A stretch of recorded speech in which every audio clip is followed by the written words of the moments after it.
Now, if there's an ultimate indicator to the health of the US economy, I think we have it today.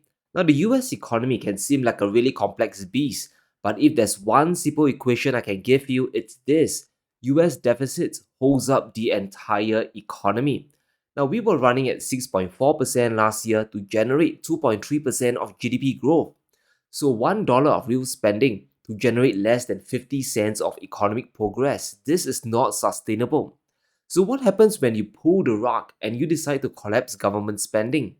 You destroy the main driver of growth in the country. But Scott Bessent still believes that he can avoid a collapse and land the plane without crashing everything. We're reprivatizing the economy. We're bringing down government spending. We're bringing down excess employment in the government sector. On the other side, we're going to re-leverage the banking system.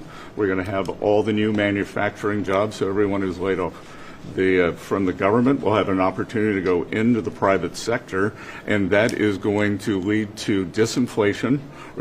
Inflation is under control. We're going to get the affordability crisis fixed.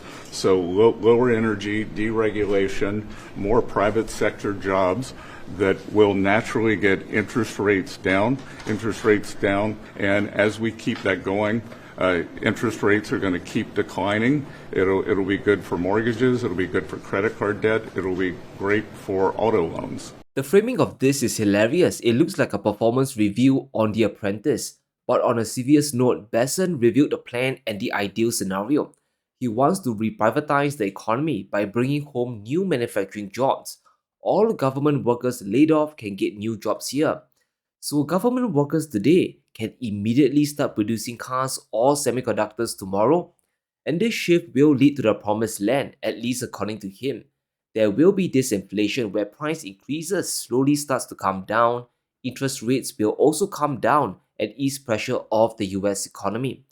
Now notice how much emphasis Bessent places on interest rates because that's a key lever that can either make or break consumer spending. But Bessent forgot a critical element of the tariff war that it raises prices and crushes consumer demand. How is it possible to avoid a recession and get all his objectives met? Now, the latest report of US consumer confidence is out and it has plunged to the lowest level since early 2021.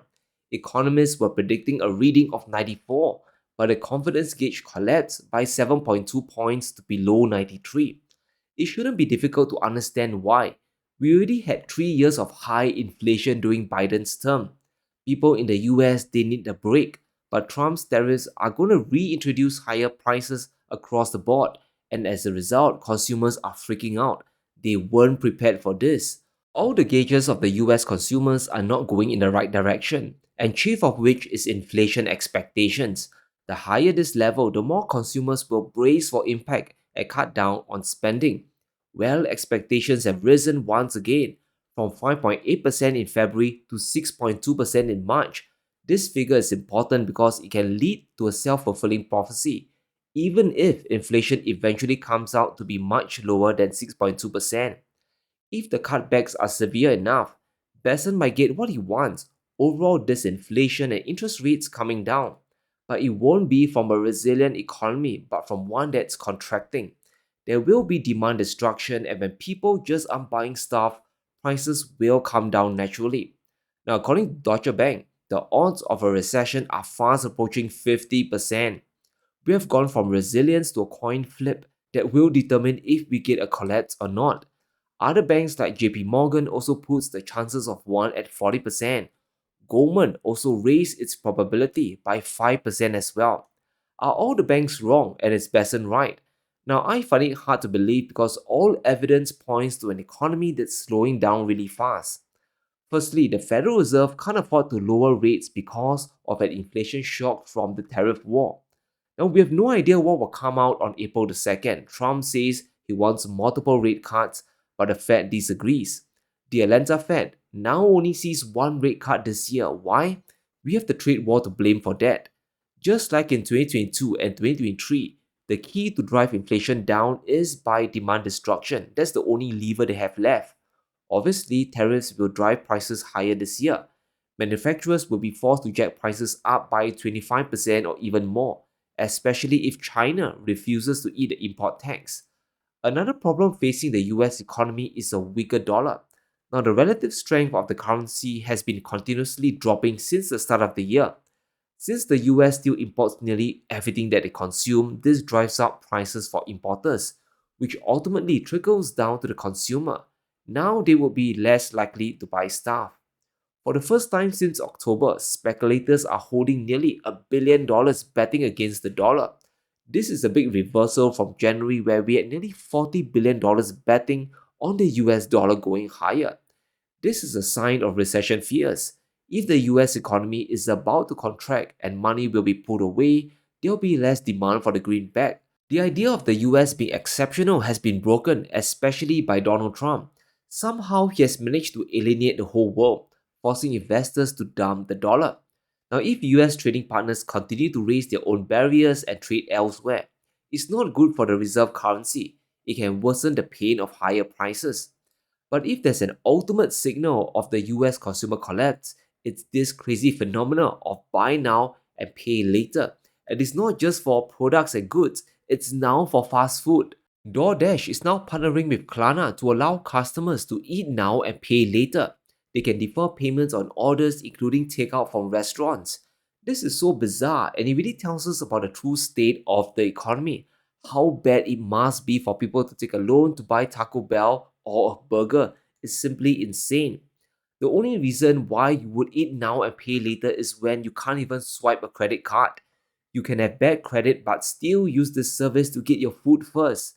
It's a clear sign of the credit apocalypse. People are getting desperate and companies, they are responding to the demand. The supply of people going broke is going through the roof. Now, the Harris poll did a survey and the results aren't surprising. Buy now and pay later destroys consumers. They spend more than they can afford and they are worse off financially down the road. And 28% are falling behind their other lines of credits, which means the odds of a loan default across the board just shot through the roof. Now, I have no idea what Trump means when he's talking about a strong economy because things are clearly falling off a cliff. If you fail to make the payments, you get slapped with a late fee. In this case, Klarna will charge you upwards of $20 and your credit score will get clobbered. But this feeds into the conversation of the inflation shock of the last 3 years. Many Americans are still reeling from higher prices just from groceries alone. I just looked through my Walmart history and I found this Walmart order from 2 years ago for the whole month worth of groceries. 45 items cost $126. A whole month of groceries just for me, basically. But I did notice this reorder all button, and I wanted to see how much it would cost now. Now, this order of 45 items for 1 month would have cost $414. That is 4 times more. So when Scott Bessent is touting a strong economy, it's hard to see how that is true. Either he knows something that we don't, or real people are seeing their budgets collapse, and we don't need to look far for evidence of this fall in consumption power. We are about to hit the iceberg here, and there are no deck chairs left to shuffle. It's important to realize who is now the biggest driver of private spending in the US. The middle class has been hollowed out, and it's now the rich who are driving consumption. This is the share of US personal spending by income bracket. Since 1996, the top 10% has been spending more and more, and that's people earning more than $250,000 a year. Their share of total consumption has gone from 35% to 50%, and they are now half of the entire consumerist economy. Contrast that with the rest of the 90%, their spending power has been collapsing. Inflation and tariffs affect them much more than the rich, so we are stuck in a very dangerous situation. Company earnings are already under pressure because of Trump's trade war. Spenders are afraid of buying stuff. As a result, we are beginning to see the stock market correct down. And this is something that we have said for a long time. The threat of a reverse wealth effect is real. Now, if China's consumption was dependent on home prices staying stable, US consumption is also tied to an asset class, and that is the stock market itself. And if the correction continues, we could see a hit to the economy. The top 10% themselves would scale back their spending. According to UBS, the stock bloodbath isn't over yet. The lack of fiscal firepower, or government spending is starting to spook investors. The S&P bounced back up and we are hovering at 5,800 points today. But there's a chance of falling back to a short-term low of 5,300. And that's a dramatic 500-point drop or another 10% down. Now just imagine what that would do to the psychology of stockholders. It could mirror China's property collapse. People will hunker down and simply not spend until things recover. And if you thought China's consumption collapse was bad, just wait till you see how exposed US households are to the stock market. Everything is tied to equities, 401ks, mutual funds, and retirement plans. How people feel today is now directly tied to the S&P, which is wow. The US stock market is now the playground of the high income earners. Total household stock ownership has exceeded $45 trillion. But look at the black and pink bars. These are the top 20% of income earners, and they account for over 90% of total ownership. These are the people who still feel rich and they are spending the most in the general economy. And should the markets implode, they will be feeling the most hit. The losses will send them into panic mode and literally grind spending to a halt. And if you ever wanted an example of trickle-down economics, this is it. Normally, it would be the economy driving stock prices, but we have reached a point where stock prices now determine how the economy is going to fare. It's truly bizarro world stuff. It's also essential to remember that the US government today doesn't care about the stock market. They are willing to let the tank to reset everything. Let's talk about what happened in the stock market this week. Worst week for the market in 2 years. Does that worry you, Mr. Secretary? Not at all. I've been in the investment business for 35 years, and I can tell you that corrections are healthy, they're normal. What's not healthy is straight up, that you get these euphoric markets. That's how you get a financial crisis. It would have been much healthier if someone had put the brakes on in 06, 07. We wouldn't have had the problems in 08. So I'm not worried about the market. Now, reset for the US economy is good, but in doing so, Bessent and friends could very well trigger a recession. Cutting federal spending to bring down the national debt is challenging enough, but doing that while Trump is waging a trade war makes things even worse. This is the most dangerous restructuring in modern history, and it's really time to brace for impact. But let me know what you think. What are the odds of a recession, and can the US consumer endure the coming tariff war?